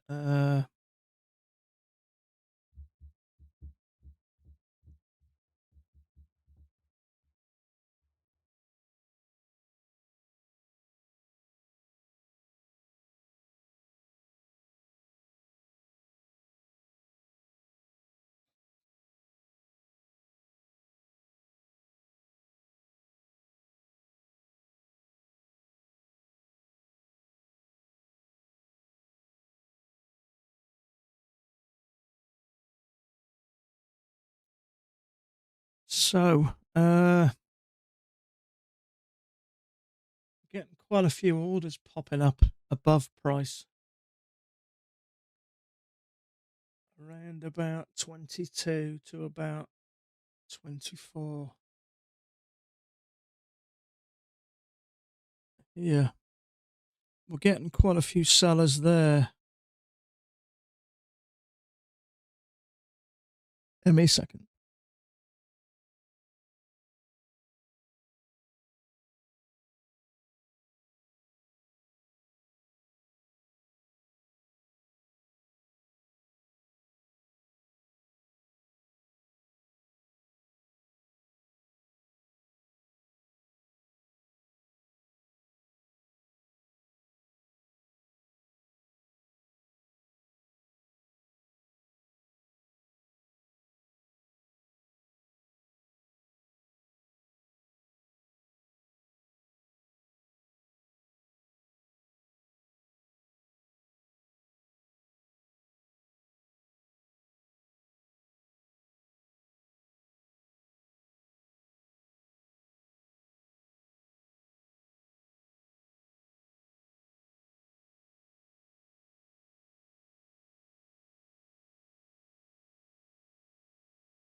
Yeah, nothing I could do here. There's too many orders in this area to go short. Too dangerous. CL just had nothing today. That's done. I kind of expected that, unfortunately. Nice channel down, 2 attempts to push higher, strong move down. I can't take that really. That as tempting as it is, it's just not quite follow my rules. But it worked anyway. But we had news around about here, so you never quite know what's going to happen with the news anyway. But we kind of had a leg up with the break, new high, leg down, 2 attempts to push higher, and then a second leg down. So low volume on here, as you'd expect.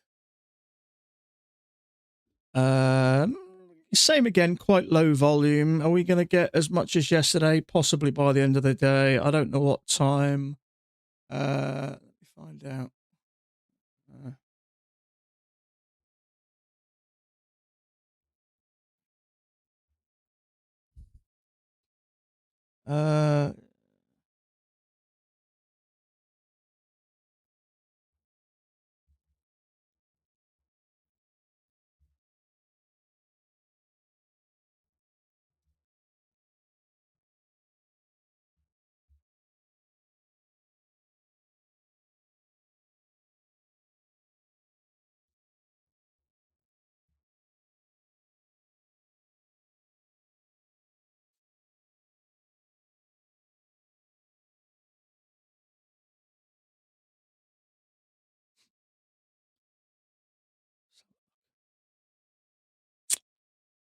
So that line that I put in there, you can see how it's playing a part, and we're pushing into it now. And if you look, that area there is where the overnight overnight lows bounce. And you can see we tested the overnight lows, we pushed below it, and we're retesting the overnight lows there. So if we get a strong reaction here, we may still get a move down. So if I get rid of that now, I think we can do that. This, if you look about where the bottoms, if I hook the bottoms up together, let's try it a different way. If I hook those bottoms up, how can that work? Okay, so that doesn't look too bad. So we've got a touch there, touch, bottoms are fitting nice. We're coming into this area now where there are some sellers. There are some a little bit higher at 25. So at the moment, we're still kind of in that area.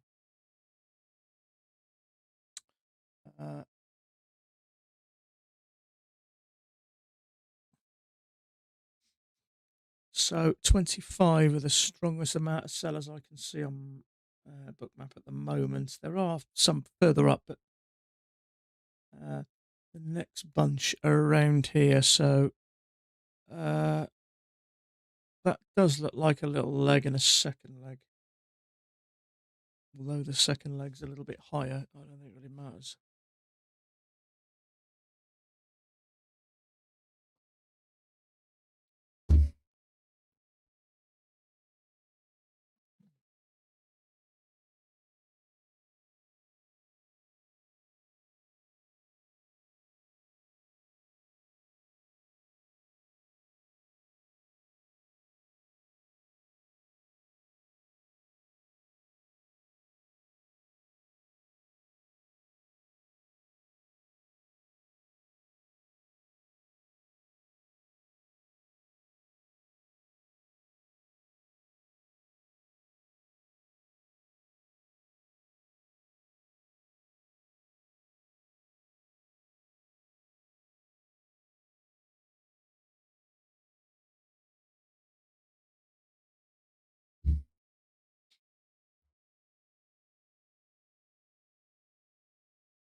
Okay, 4 p.m. close.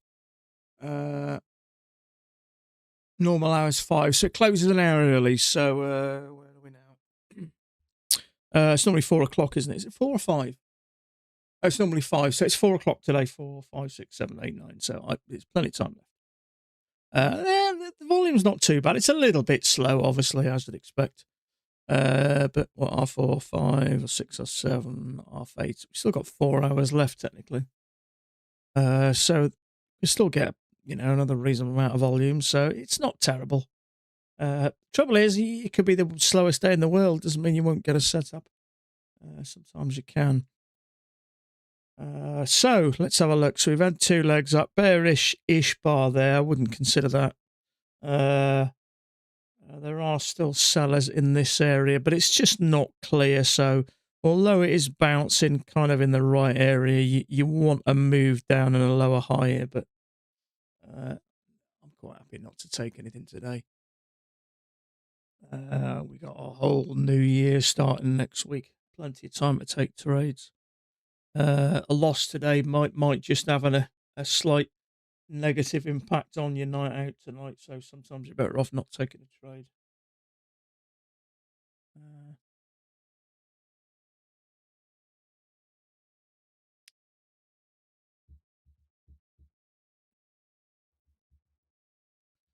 fact, let's take this off the table now. So let's get back onto a sim here. So I'm quite happy now.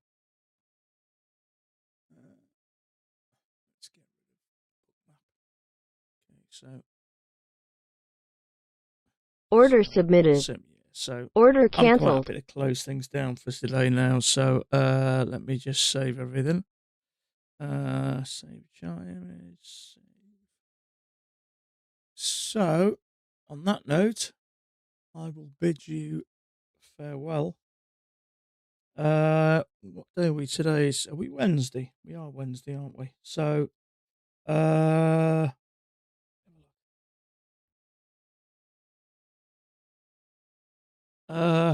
yeah, we're Wednesday today. So we are back. When are we back? So we're back on Friday the 2nd. Now I'll come back. It may be a bit lower, but I'll be back on Friday, which is the day after tomorrow.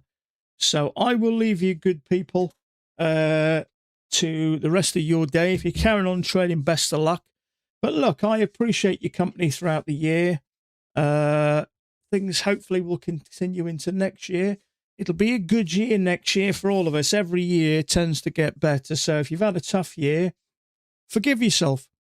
Trading is not easy. It takes time. It takes time to change that mindset. I know I've been at it for 5 years and I've been battered around the room more times than I care to imagine. So if you've had a hard year, you're feeling miserable, forgive yourself. That's one of the things I had to learn. I can't tell how many times I almost brutalized myself. But it's not easy trading. It does take time. But if you're just persistent, you keep coming back to the table and you keep playing the game, you can't help but get better at it. And as I've said before, my door's always open if you want to chat or you want a phone call. I've never not answered a question. I'm quite happy to talk business. I enjoy trading. It's a passion of mine. It's my job, and I genuinely mean that. If you want to Facebook message me or whatever, or you say you want a phone call and a chat, I've got no problem with that. I'm quite happy to do it. Lots of people have helped me in the time I've been at it, so I'm happy to pass it on. And I see you guys as my work colleagues. So when your work colleagues are having a tough time, you're there for them, aren't you? So I'm going to leave you guys to the rest of your day. Have a fantastic evening with your friends and your family. I really appreciate you turning up every day and spending your day with me. And hopefully we help each other and we look out for each other. And it just makes trading it's just so much better when you're trading with other people. Being stuck in a room by yourself is just boring, let's face it. And technology still blows me away. I still love the fact that you can chat with someone on the other side of the world in real time, and it amazes me. So, ladies and gents, have a fantastic evening. Have a great New Year's Day tomorrow with your friends and your family. Don't drink too much. I will. It's Scruffy. How you doing, buddy? I'm going to have a good drink tonight, actually. I probably shouldn't, but I'm going to actually. I think I've probably started already. So, I love you guys. I really appreciate the time we spend together. It makes life so much better to share it with other people. So, Have a fantastic evening. Have a great new year. I'll be back the day after tomorrow. We'll have one day and then we'll be back then properly after the weekend. So take care of yourselves. Stay safe. Have a great evening. And we'll catch up in a couple of days. Bye for now.